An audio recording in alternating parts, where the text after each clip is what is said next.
بسم اللہ الرحمن الرحیم۔ السلام علیکم ورحمۃ اللہ۔ حضرت ابو ہریرہ رضی اللہ تعالیٰ عنہ سے روایت ہے کہ رسول اللہ صلی اللہ علیہ وآلہ وسلم سے پوچھا گیا کہ کون سی عورت بہتر ہے؟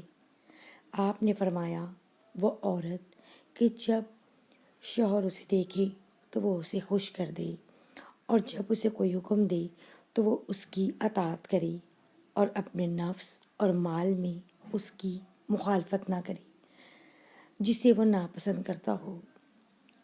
ایک خاتون آئی کہ میری شادی ہو رہی ہے، میرے اوپر میرے خاوند کا کیا حق ہے؟ تو آپ صلی اللہ علیہ وآلہ وسلم نے ارشاد فرمایا، تیرے خاوند کے جسم پر پیپ سے بھرے زخم ہوں اور تو اپنی زبان سے چاٹ چاٹ کر زخم صاف کرے تو نے اپنے خاوند کا حق ادا نہیں کیا۔ خاوند کو سمجھایا کہ سب سے بہترین مسلمان وہ ہے جو بیوی سے اچھا سلوک کرتا ہے، اور میرا اپنی بیویوں کے ساتھ سلوک سب سے اچھا ہے۔ آپ ہمیں معاشرت سکھا رہے ہیں۔ جب نبی کریم صلی اللہ علیہ وسلم نے عورت سے متعلق تعلیمات فرمائیں تو آپ کے صحابہ نے ان پر عمل کرنے کا حق ادا کر دیا۔ چنانچہ حضرت عمر رضی اللہ تعالیٰ عنہ اپنی طبیعت کی وجہ سے تو سخت مزاج تھے، مگر اہل خانہ کے ساتھ بہت محبت پیار سے رہتے تھے۔ ایک دن ایک شخص اپنی بیوی کی وجہ سے بہت دکھی تھا، چاہتا تھا کہ مجھے اجازت ملے اور میں بیوی کو 2-4 جوتے لگا دوں۔ چنانچہ وہ شخص حضرت عمر رضی اللہ تعالیٰ عنہ کے پاس اپنی بیوی کی بد اخلاقی کی شکایت کرنے کے لیے آیا۔ حضرت عمر رضی اللہ تعالیٰ عنہ نے اس کی بات سنی اور فرمایا، دیکھو یہ میری بیوی ہے، یہ میرے لیے کھانے پکانے والی خانسامہ کی مانند ہے، میرے لیے روٹی بناتی ہے، میرے کپڑے دھونے والی دھوبن ہے، میرے بچوں کو دودھ پلانے والی ہے، وہ میرے دل کو سکون دیتی ہے، میں اس کی وجہ سے حرام کاموں سے بچ جاتا ہوں، اس لیے ان سے درگزر کیا کرو۔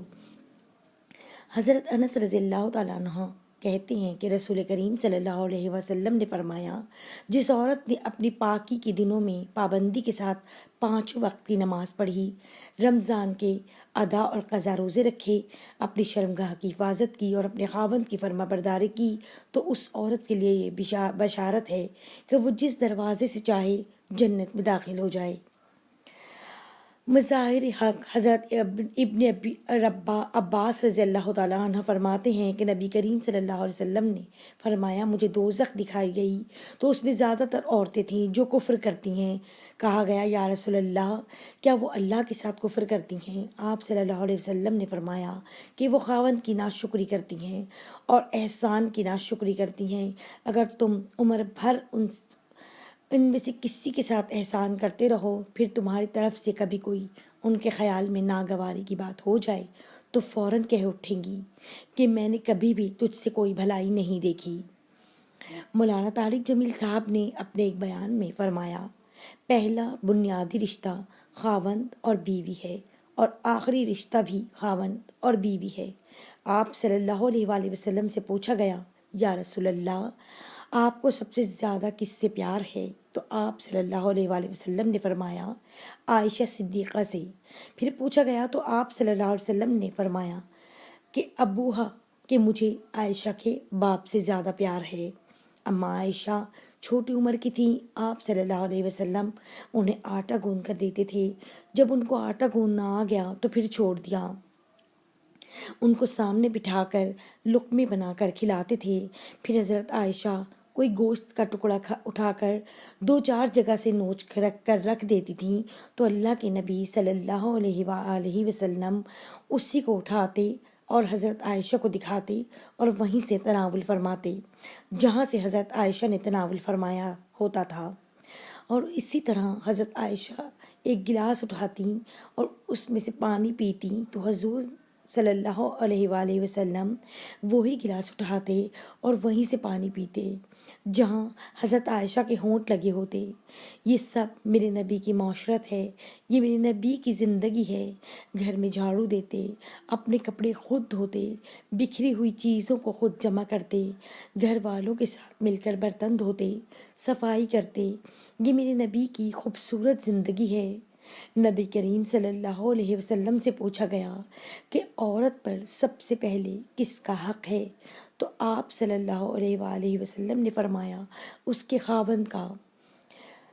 حضور صلی اللہ علیہ وسلم ایک جہاد کے سفر سے واپس آ رہے تھے کہ اماں عائشہ ساتھ تھیں۔ آپ نے صحابہ سے کہا کہ آگے چلے جاؤ۔ وہ سارے آگے چلے گئے۔ جب ساری نظروں سے غائب ہو گئے تو آپ صلی اللہ علیہ وسلم نے فرمایا عائشہ دوڑ لگاؤ گی میرے ساتھ؟ فرمایا جی ہاں لگاؤں گی۔ تو حضرت عائشہ فرماتی ہیں کہ میں آگے نکل گئی، اللہ کے نبی صلی اللہ علیہ وسلم پیچھے رہ گئے۔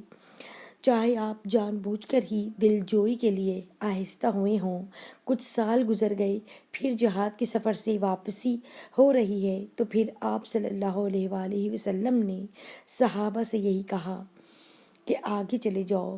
پھر وہ غائب ہو گئے تو پھر آپ صلی اللہ علیہ وآلہ وسلم نے فرمایا عائشہ رضی اللہ تعالیٰ عنہ دوڑ لگاؤ گی؟ عائشہ نے کہا جی اللہ کے نبی صلی اللہ علیہ وآلہ وسلم۔ تو دوڑ لگائی تو اس دفعہ اللہ کے نبی جیت گئے۔ تو پھر حضور صلی اللہ علیہ وآلہ وسلم نے فرمایا عائشہ تیرا میرا حساب برابر۔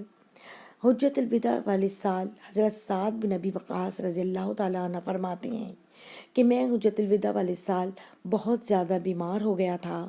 جب حضور اقدس صلی اللہ علیہ وسلم میری عیادت کے لیے تشریف لائے تو میں نے کہا میری بیماری زیادہ ہو گئی ہے اور میں مالدار آدمی ہوں اور میرا کوئی وارث نہیں ہے، صرف ایک بیٹی ہے، تو میں اپنا 2/3 مال صدقہ کر دوں؟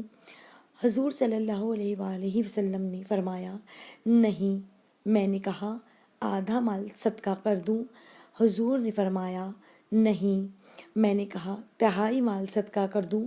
آپ صلی اللہ علیہ وآلہ وسلم نے فرمایا ہاں 1/3 مال صدقہ کر دو، اور 1/3 بھی بہت ہے، تم اپنے ورثہ کو مالدار چھوڑ کر جاؤ، یہ اس سے بہتر ہے کہ تم ان کو فقیر چھوڑ کر جاؤ اور وہ لوگوں کے سامنے ہاتھ پھیلاتے پھریں، اور تم جو بھی خرچہ اللہ کی رضا کے لیے کرو گے اس پر تمہیں اللہ کی طرف سے اجر ضرور ملے گا، حتیٰ کہ تم جو لقمہ اپنی بیوی کے منہ میں ڈالو گے اس پر بھی اجر ملے گا۔